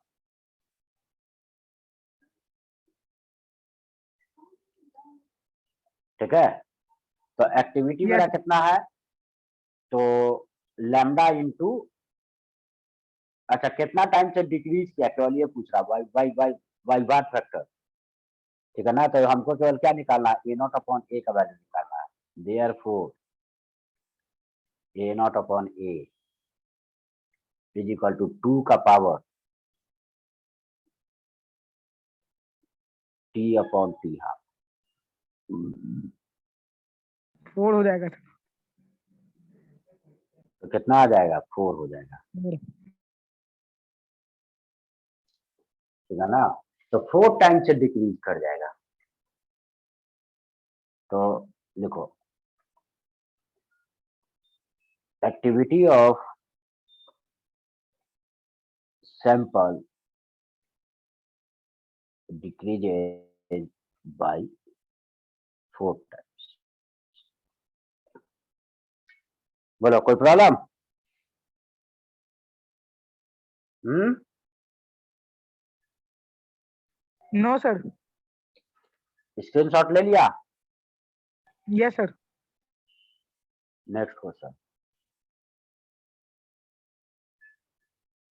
A certain sample of radioactive material decay at a rate of, कितना रेट से डिके कर रहा है? 500 पर सेकंड। ये डिके कांस्टेंट दिया हुआ है, यानी कि ये तुम्हारा ए का वैल्यू दिया हुआ है एट अ सर्टेन टाइम, और सर्टेन टाइम कोई जीरो मान लेते हैं, यानी कि ए नॉट इनिशियल गिवन है। The count rate fall to 200 per second after 50 minute. तो what is the decay constant of the sample? The sample का डिके कांस्टेंट तुम्हारा कितना होगा? ठीक है, निकाल लेते हैं। As A equal to A naught e का पावर माइनस लैम्डा टी। तो डिके अब काउंट कितना हो गया है, यानी कि डिके हो रहा है 50 मिनट के बाद 200 पर सेकंड। शुरू में कितना था? 500 था। ई का पावर माइनस लैम्डा इंटू 50, तो मिनट में ही आएगा। तो ये हो गया 2/5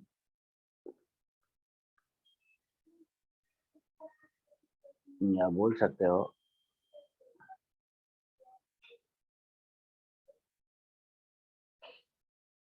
माइनस 50 लैम्डा। दोनों तरफ एंटी लॉग ले ले। ln 2/5 is equal to minus of 50 lambda. तो देयरफॉर लैम्डा इक्वल टू कितना हो गया? 1/50 ln 5/2। वैल्यू निकाल लेते हैं।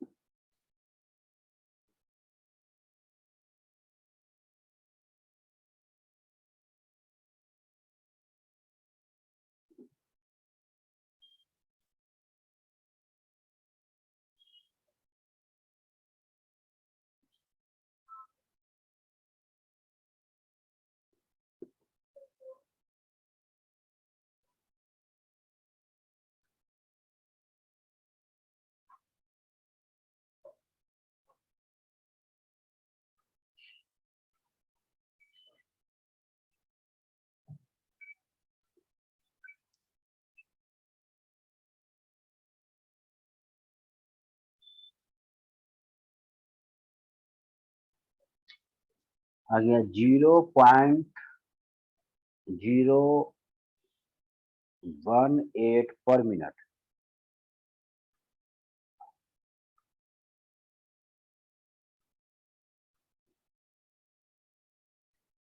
इसको 60 से मल्टीप्लाई कर देते तो पर सेकंड आ जाएगा। Yes sir.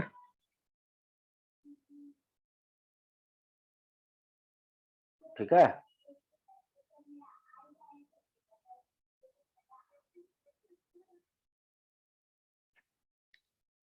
अप्रॉक्स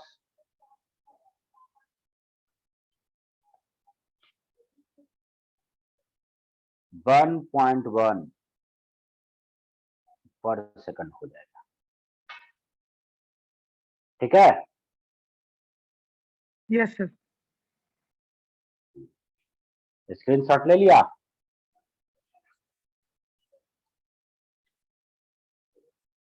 एक मिनट ले रहा।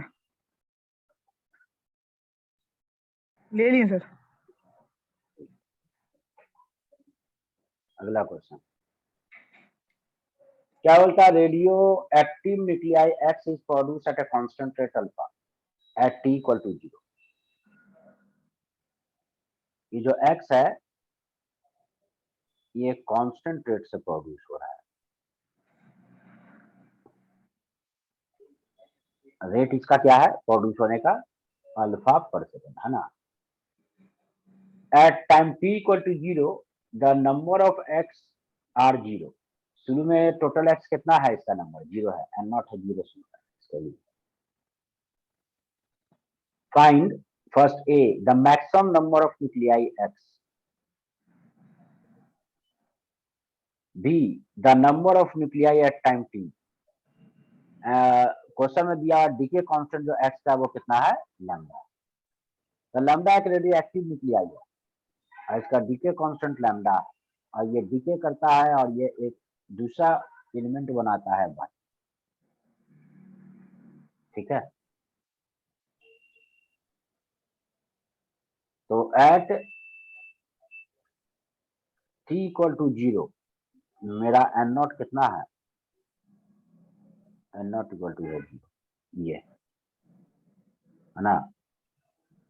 एट टी टाइम पे हम मान लेते हैं इसका नंबर कितना हो गया है एन। तो पहले हम इक्वेशन सेटअप करें ना।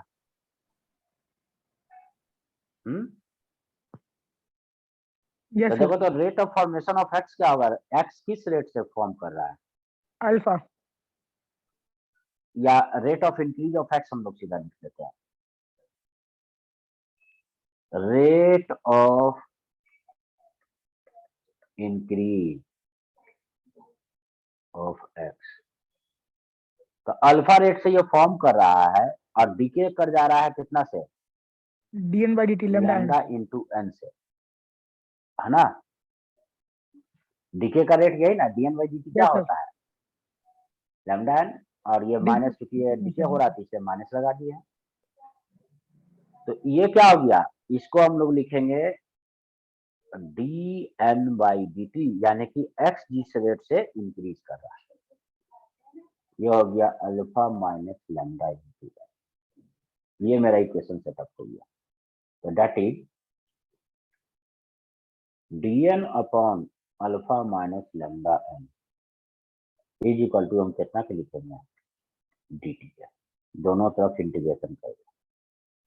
एट टी इक्वल टू 0 पे कितना इसका अमाउंट है, 0। एट टाइम टी पे क्या माने हैं, N. N.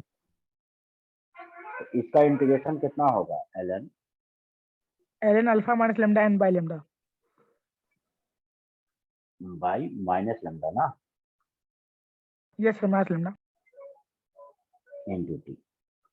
Lower upper limit डाल देते हैं, 0 से टी। तो बताओ तो ये कितना आ गया,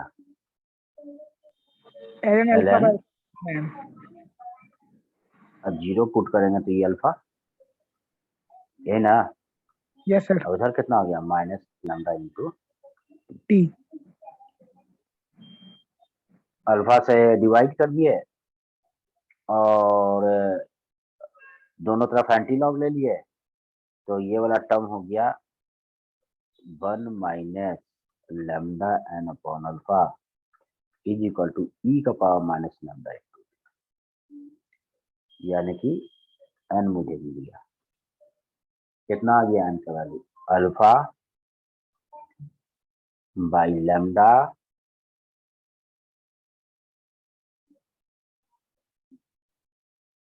वन माइनस ई का पावर माइनस लैम्डा। बताओ कोई प्रॉब्लम। तो देखो जब टी का वैल्यू 0 पुट कर दो तो कितना, इसका वैल्यू 0 आ जाएगा शुरू में, टोटल नंबर ऑफ न्यूक्लियाई। तो ई क्या आ गया मुझे, ई किसी भी समय उसका टोटल नंबर ऑफ न्यूक्लियाई आ गया। तो मुझे निकालना क्या था, the maximum number of nuclei तो number of nuclei at time t, B part का आंसर आ गया। ये किसका आ गया, पार्ट ए। ये पार्ट बी का आंसर आ गया।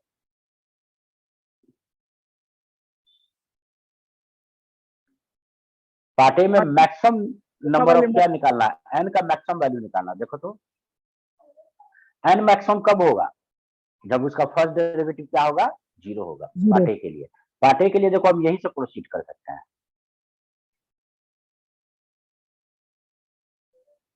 देखो यहां से ये वाला यहीं से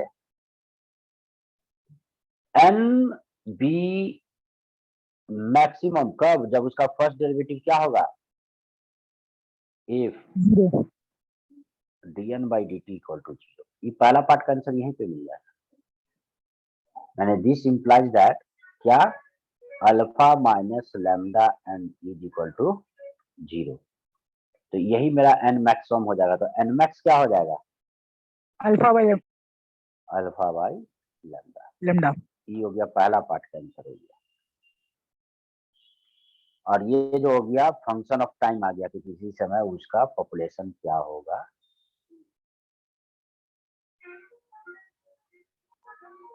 बताओ कोई प्रॉब्लम? No sir. ले लो स्क्रीनशॉट। ले लिए सर, हो गया। हो गया।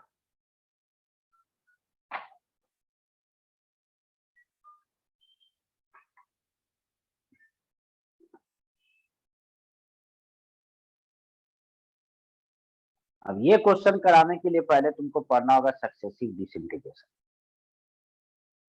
है ना।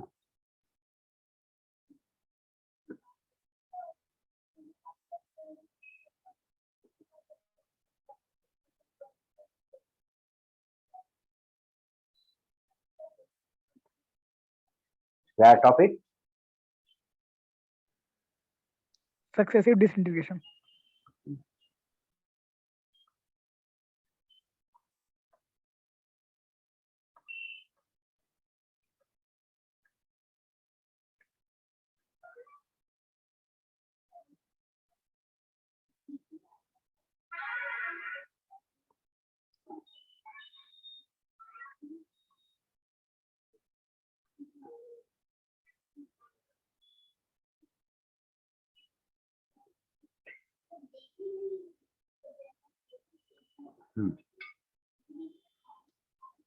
देखो एक्स एक रेडियोएक्टिव न्यूक्लियाई है,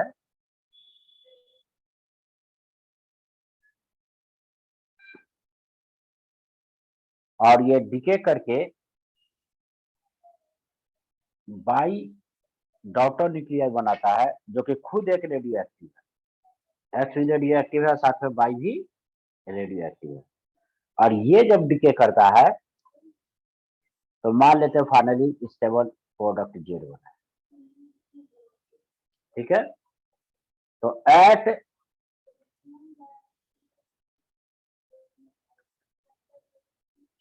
टी इक्वल टू 0 एक्स का क्वांटिटी है एन नॉट, और ये दोनों नहीं है क्योंकि एक्स से बाई बनेगा, अब बाई से जेड बनना है। ठीक है, तो after time T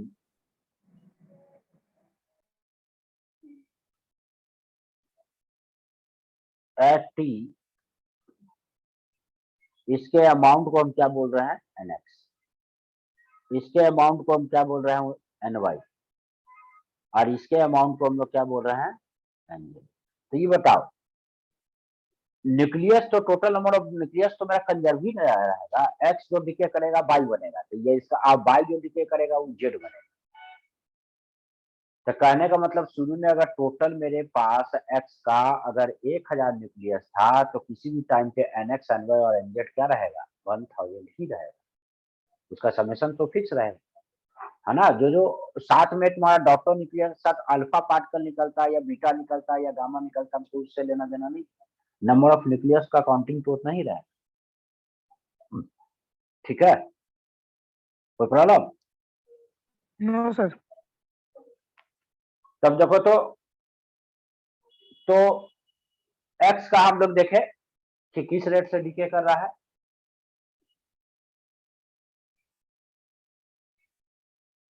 rate of decay of X is कितना? D N X by D t. ये तो केवल डीके ही कर रहा है, तो इसका रेट क्या लिखेंगे? माइनस, और इसका लैम्डा एक्स है, इसका डीके करने का रेट क्या है? Lambda x. इसका डीके करने का रेट क्या है? Lambda Y. तो सीधा लिखेंगे minus lambda X into N x.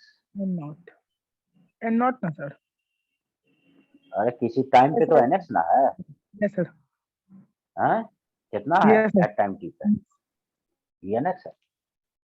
First equation, या इसको हम लोग सॉल्व कर ले। ये फर्स्ट रिलेशन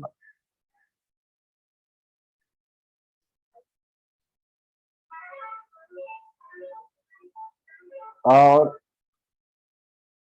रेट ऑफ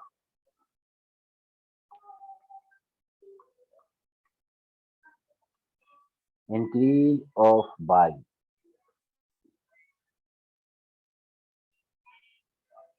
तो उसका रेट dn/dt लिखेंगे।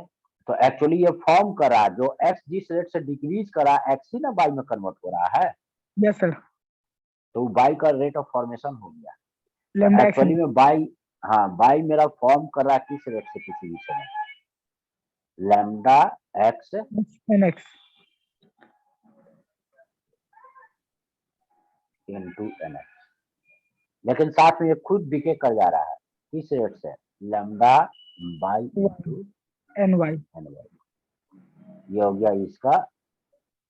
और बाई किस रेट, जेड किस रेट से आके तुम्हारा इंक्रीज कर रहा है, जितना रेट से वाई डीके कर रहा है। The rate of increase of Z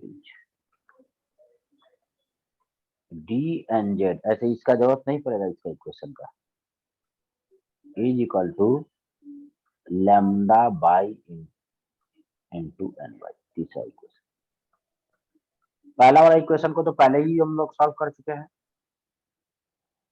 अभी तो उसी के लिए पढ़े थे। ऑन सॉल्विंग इक्वेशन 1 क्या मिल जाएगा, nx का किसी भी समय पॉपुलेशन मिल जाएगा, कितना, एन नॉट ई का power minus lambda X into T. ठीक है, यस सर। ये हो गया। अब बाई का पॉपुलेशन निकालने के लिए मुझे इक्वेशन 2 को सॉल्व करना पड़ेगा। तो नाउ फ्रॉम इक्वेशन 2 कितना लिखेंगे, D N Y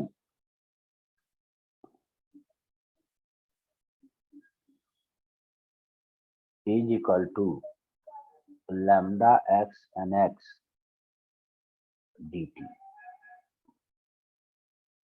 minus lambda Y N Y D T, D T दोनों में मल्टीप्लाई कर दिया। अब उधर जो नेगेटिव वाला टर्म है राइट हैंड साइड, उसको लेफ्ट हैंड साइड लेके आया, क्या लिख सकते हैं, D N Y plus lambda Y N Y D T, और ये हो गया लैम्डा नॉट एन एक्स कितना है, एन नॉट ई का power minus lambda X into T into D. देखो इसको लैम्डा नॉट, सिंप्लीफाई, हाँ लैम्डा नॉट क्या है? अरे यार लैम्डा एक्स होगा। लैम्डा एक्स है ये,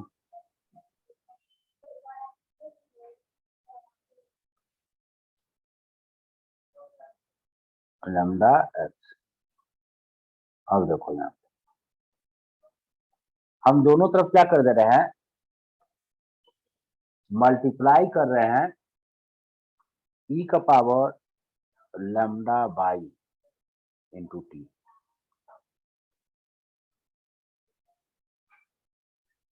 ताकि लेफ्ट हैंड साइड को एग्जैक्ट डिफरेंशियल इक्वेशन बनाया जा सके। लैम्डा बाई ई का power lambda by into t N by D t is equal to lambda X N naught e का power minus lambda X into t. अब left hand side में जो दो term है उसको जब सिंगल टर्म में लिखा जा सकता है, कितना लिख सकते हैं, तो D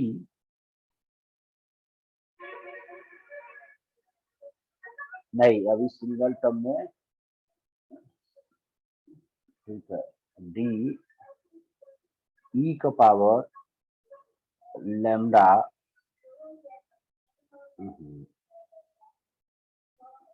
by into T,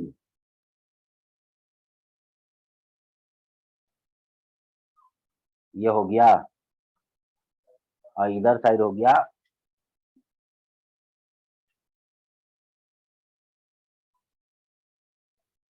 lambda x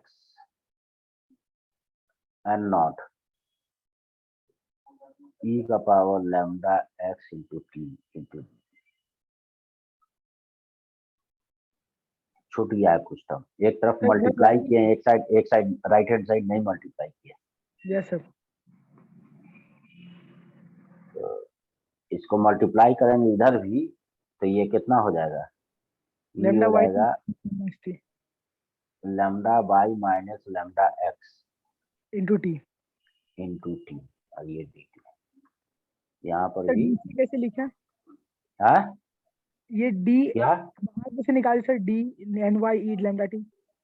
क्या कैसे निकाले, सर नीचे लास्ट स्टेप में सबसे लेफ्ट साइड में डी बाहर निकाल इसको दिए। बता रहे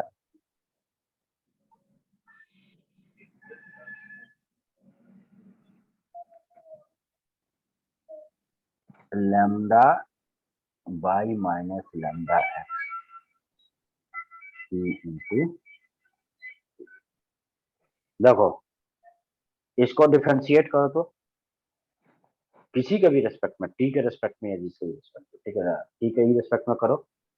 तो पहले हम किसको, इसको रखे एन वाई को, इसको डिफरेंशिएट करें तो क्या लिखोगे, तो देखो एन वाई रखा, इसको डिफरेंशिएट करेंगे, ठीक है ना, तो पावर, ये जो पावर है टी का कोफिशिएंट आ जाएगा मल्टीप्लिकेशन में लैम्डा बाई ई का power minus lambda by into, ये एक टर्म हुआ। Yes sir. फिर उसके बाद अब क्या कर रहे हैं, अब हम लोग इस टर्म को पूरे को रख लिया, देखो इस टर्म को पूरे को रख लिया, इसको डिफरेंशिएट करें तो क्या लिखाएगा, d N Y upon d T, और उसी को ना बाद में डी टी को इधर कर दिया है, समझा। तो अब ये दो जो टर्म था वो सिंगल एक टर्म में कन्वर्ट हो गया, इस पूरे को हम कुछ मान सकते हैं यू, तो इतना का इंटीग्रेशन केवल क्या हो जाएगा, यू हो जाएगा जब इंटीग्रेट करेंगे, इधर इंटीग्रेट कर दिए, अब दोनों साइड इंटीग्रेट कर देते हैं, इधर भी और साथ में इधर, और हम इंडिफिनिट इंटीग्रेशन कर रहे हैं, देखो तो क्या हो जाएगा, एन वाई ई का power lambda by into T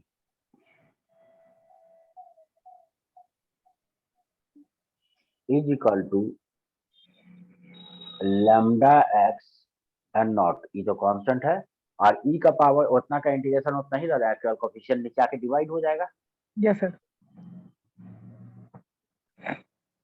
lambda by minus lambda X और ई का power lambda by minus lambda X into plus एक कांस्टेंट टर्म।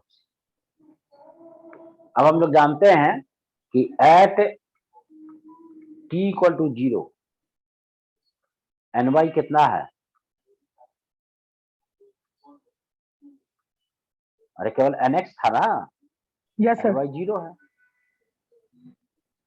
तो यहां से क्या हो जाएगा, पुट कर देते हैं, this implies that left hand side 0 हो गया, ये हो गया lambda X and naught upon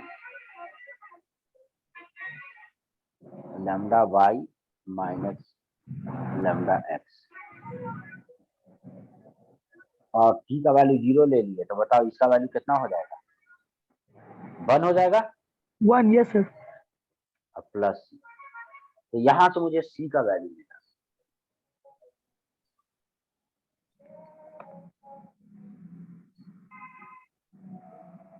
therefore c equal to कितना हो गया, minus lambda X and not lambda by minus lambda x. अब ऊपर में पुट कर देते हैं, है ना, तो मुझे क्या मिल जाएगा, पुटिंग सी, इसको हम इक्वेशन नंबर 5 कर देते हैं, इन इक्वेशन 5 क्या हो गया जी, ये एन वाई ई का power lambda by into T is equal to lambda X A not upon lambda Y minus lambda X E का power lambda Y minus lambda X into T minus 1।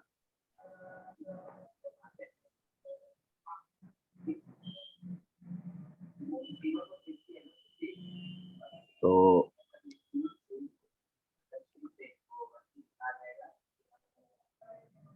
इसलिए N Y कितना हो गया, lambda X N not lambda Y minus lambda X E का power, अब इधर से ई वाला टर्म ला डिवाइड कर देंगे, इधर लाके, तो इधर लाके डिवाइड करो तो कितना हो जाएगा, ये हो जाएगा minus lambda X into T minus of E का power minus lambda lambda Y Y into T. ये हो गया एक्सप्रेशन नंबर 5। ठीक है, तो जब ये निकल गया एनवाई निकल गया एट टाइम टी पे, एनएक्स एट टाइम टी पे तुम्हें मालूम है, तो एनजेड कितना हो जाएगा, therefore number of nuclei at nuclei of Z at time t।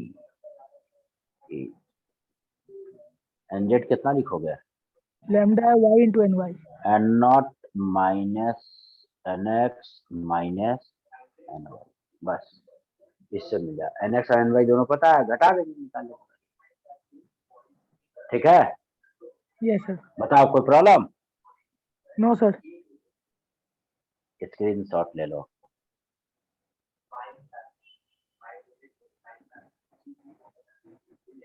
पहले यहाँ तक कर लो,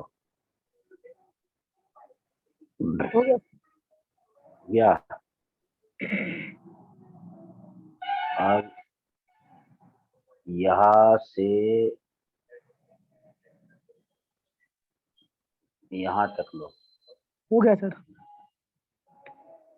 और बाकी यहाँ तक ले लो। यस सर, ले लिए। ले लिया।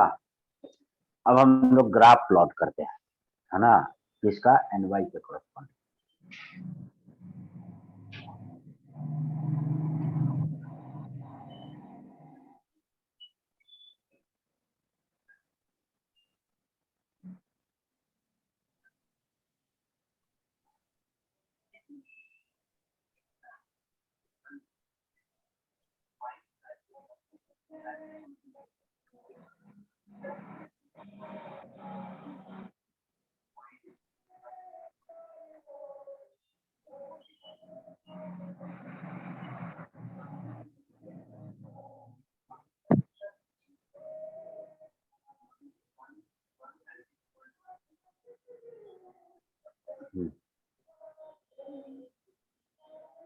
देखो एनवाई का जब ग्राफ प्लॉट, तो शुरू में तो उसका क्या है अमाउंट, 0 0, यस सर। और फाइनली इन्फिनिटी पे कितना हो जाएगा, इन्फिनिटी में जब पुट करोगे तब 0 ही हो जाएगा सर।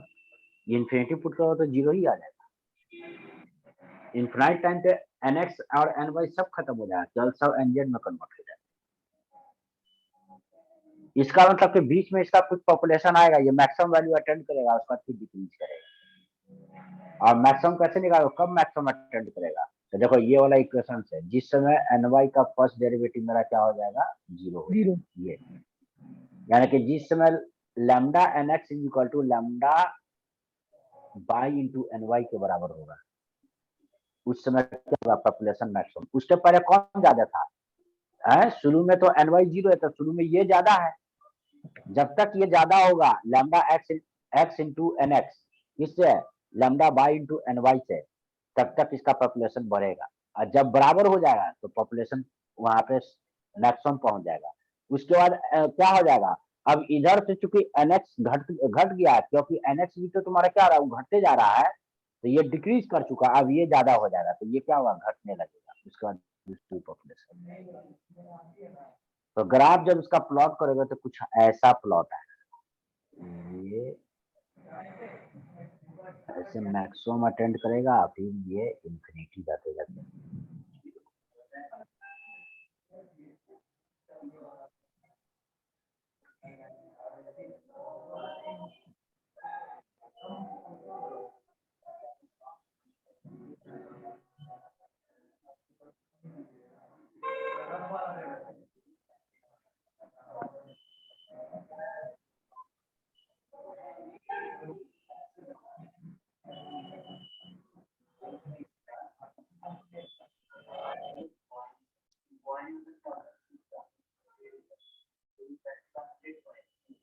टी इधर N Y,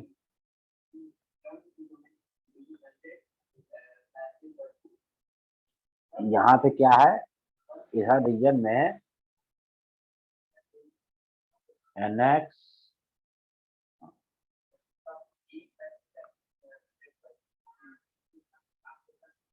lambda N X greater है किससे,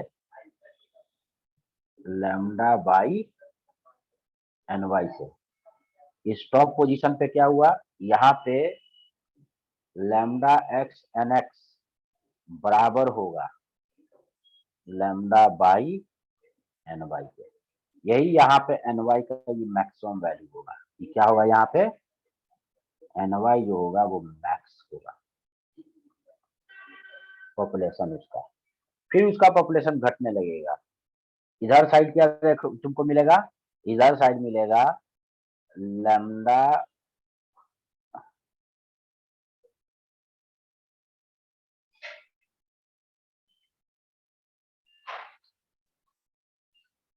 लैम्डा एक्स एन एक्स जो है वो छोटा है लैम्डा बाई एन वाई। बताओ कोई प्रॉब्लम ग्राफ में, नो सर। नहीं। तो देखते हैं क्वेश्चन इस पे बेस्ड।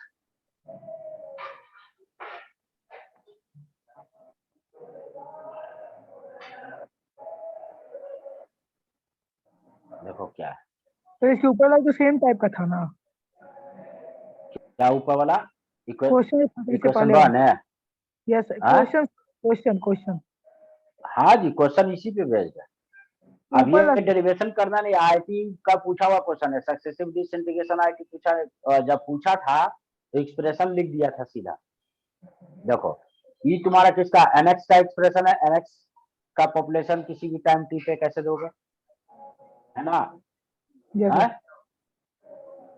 ये एनवाई का पॉपुलेशन इस तरह से देंगे, और जब एनएक्स एनवाई का पॉपुलेशन किसी टाइम पे निकाल लोगे तो उसको एन नॉट में सब्ट्रैक्ट कर एनजेड मिल जाए, ठीक है। तो बस वही तुम्हारा ही क्वेश्चन है, देखो क्वेश्चन में ही सब दिया हुआ है। हम डेरिवेशन ना भी कराते हैं ना, लेकिन रिजल्ट कैसे आ गया, कहाँ से आ गया, वो रिजल्ट में बता दिए कि कैसे आता है। देखो तो भी ये क्वेश्चन बन जाता है। बोलता है radioactive nucleus X decay to और nucleus Y with a decay constant. अच्छा वो इसका ये तीन ना लिया जी, ले लिया सर। अच्छा केवल इसका ग्राफ का नहीं फोटो दिया है, ले लो इसका स्नैपशॉट, ले लिए सर। ले लिया। अब आ जाओ ये क्वेश्चन देखते हैं। A radioactive nucleus X decay to nucleus Y with a decay constant lambda X is equal to 0.1 per second. By further decay to stable nucleus Z with decay constant lambda by 1/30%. Initially, there are only X nuclei and their number is N0. और कितना दिया हुआ है, 10 का power 20 दिया हुआ है। Set up the rate equation for the NX and the और NZ. ठीक है, पहले रेट इक्वेशन लिख लेते हैं। तो सॉल्यूशन तुम्हारा यहाँ तक हो गया। ये देखो रेट इक्वेशन यही हम लोग सेटअप किए थे।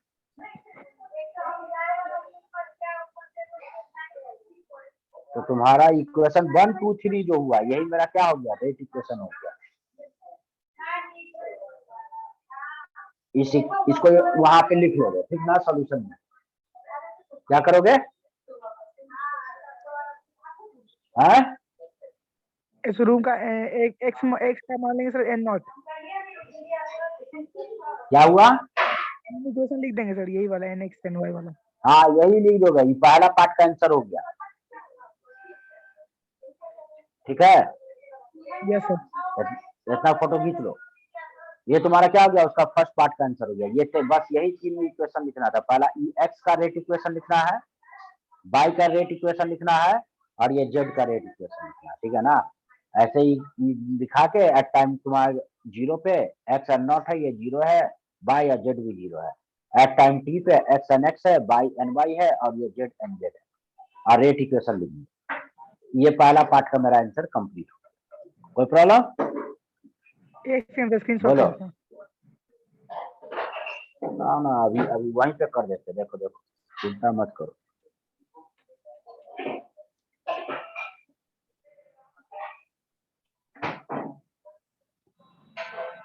कॉपी।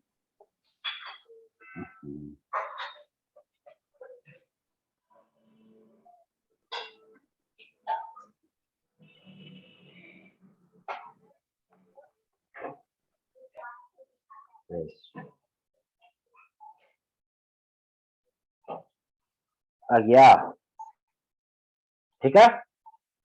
बोलो, कोई problem? No sir.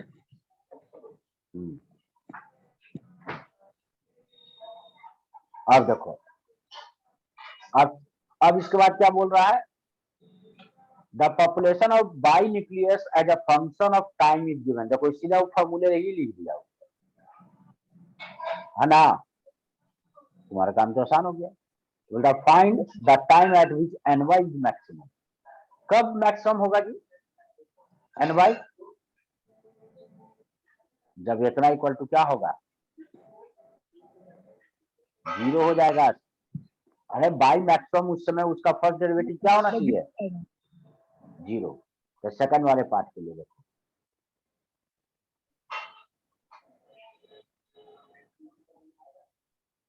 when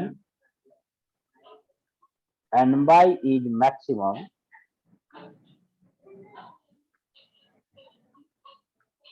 dn by dt क्या है, is equal to 0. This implies that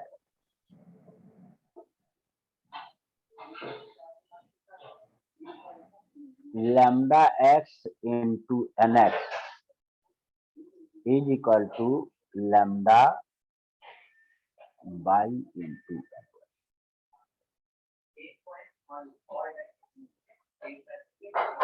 तो हम दैट इज, और ये बताओ लैम्डा एक्स एन एक्स कितना के बराबर लिखेंगे, एन नॉट ई का power minus lambda X into, यही ना। यस लैम्डा बाई कितना है एन वाई, देखो यहाँ पे दिए हुए हैं, यही लिख देना है। N not lambda X N not lambda X upon lambda by minus lambda X E का power minus lambda X into T minus ई का power minus lambda Y into T. इतना हो जाएगा। तो यहाँ पे lambda X minus lambda Y, तो lambda Y पहले है इसमें, मेरा लिखा होगा जो सोल्यूशन निकालेंगे lambda Y minus lambda X. देखो lambda Y minus lambda X लिखा हुआ है यहाँ पे, ठीक है। तो इसलिए लैम्डा एक्स पहले है, लैम्डा वाई पहले है, ये lambda Y minus lambda X लिख दिया है, ठीक है ना। ठीक है जी, तो इसलिए पहले हम लोग क्या लिखेंगे, पहले लैम्डा बाई वाला टर्म लिखते हैं।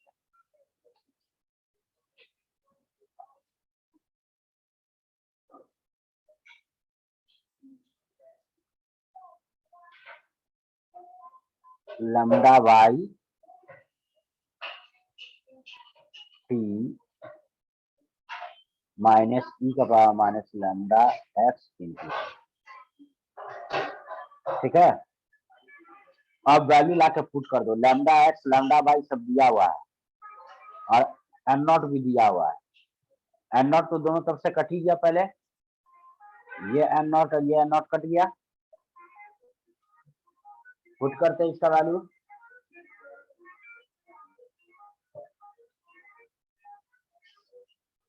तो टाइम कितना आ जाएगा,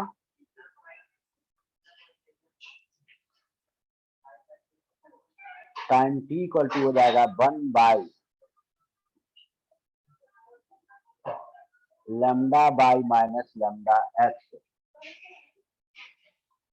ln lambda by minus lambda x, ये हो जाएगा। वैल्यू पुट कर देते हैं, कितना है, बाई का वैल्यू दिया 1/10, एक्स का वैल्यू है 1/30,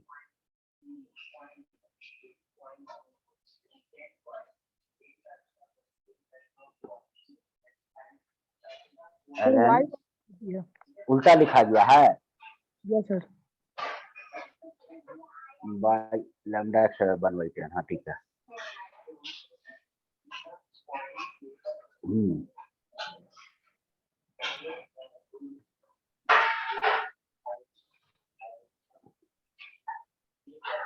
थर्टी माइनस 1/10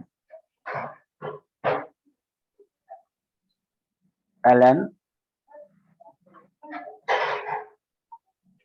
लैम्डा बाई है 1/30, तो ऊपर हो जाएगा 10 और नीचे हो जाएगा 30। कितना गया, इसका वैल्यू आ गया 15 ln 3 इतना सेकंड। यही तुम्हें निकालना था, टाइम ही निकालना है ना। Find the time at which n by is maximum and determine the population of x by at that time। अब उस टाइम पे x by, क्या z का भी पॉपुलेशन लिख सकते हैं, सबका लिख देते हैं, तो इसलिए कितना हो जाएगा जी, nx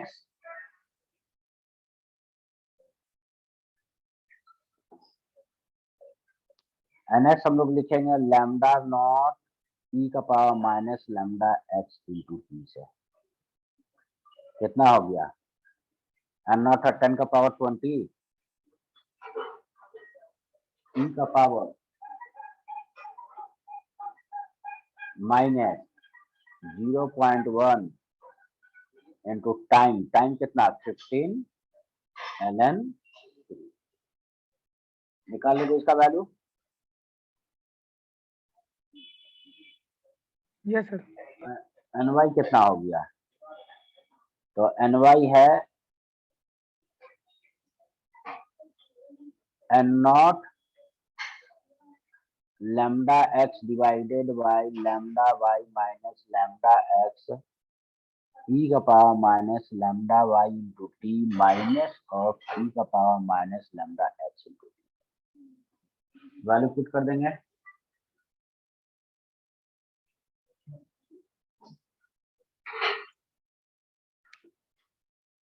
ये हो गया 10 का पावर 20, लैम्डा एक्स 1/10, 1/10 1/30 नेगेटिव, अपना इसको सिंप्लीफाई हम लोग कर देंगे, तो ये आ जाएगा 3/2 आ जाएगा, सिंप्लीफाई करके यहाँ पे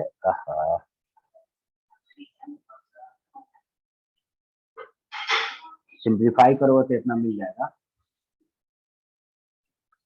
ई का पावर माइनस, और टाइम का वैल्यू वहां से लाके पुट करना होगा, ठीक है। वैल्यू पुट कर लोगे, बाकी तो सिंप्लीफिकेशन का काम कर लोगे, ठीक है। आज जब nx और ny दोनों आ गया तो nz कितना हो जाएगा, n not minus nx minus ny, बस दोनों का वैल्यू चूंकि nx ny निकाल चुके हैं, उसको घटा देंगे, n नॉट हो जाएगा मेरा nz हो जाएगा। कोई प्रॉब्लम, नो सर, स्क्रीनशॉट ले लीजिए। स्क्रीनशॉट, हाँ यहाँ से यहाँ तक स्केल का। सर ऊपर क्वेश्चन का भी नहीं लिया। क्वेश्चन का भी नहीं लिया, शुरू से ले लो, पहले यहाँ से यहाँ तक लो। Yes sir. अब यहाँ से यहाँ तक का लो।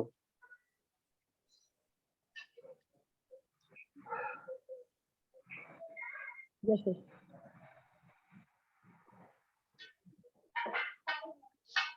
और कोई प्रॉब्लम? रेडियो एक्टिविटी कंप्लीट हो गया, ठीक ना। इसमें थोड़ा सा बचा रेडियो एक्टिव डिके डिस्कस करना है और न्यूक्लियर रिएक्शन डिके करना है।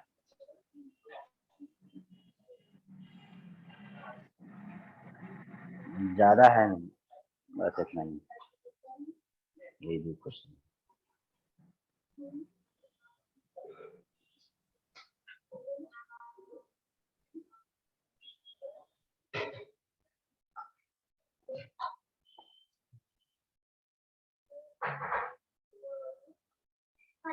तो रेडियो एक्टिविटी के अगले क्लास में देखेंगे, यानी कि नेक्स्ट क्लास में कल कंप्लीट हो जाएगा पूरा न्यूक्लियस। Yes sir. ठीक ना, यानी कि मॉडर्न फिजिक्स एडवांस के लेवल का सिलेबस सब कंप्लीट हो जाएगा। उसके बाद केवल 2 टॉपिक बचेगा, वो भी लगभग 2 से 3 क्लास में, सेमीकंडक्टर और प्रिंसिपल ऑफ कम्युनिकेशन, वो सब बोर्ड वाला जो मेंस का सिलेबस है कंप्लीट। बताओ कोई प्रॉब्लम? No sir. ठीक है, तो आज के लिए इतना ही।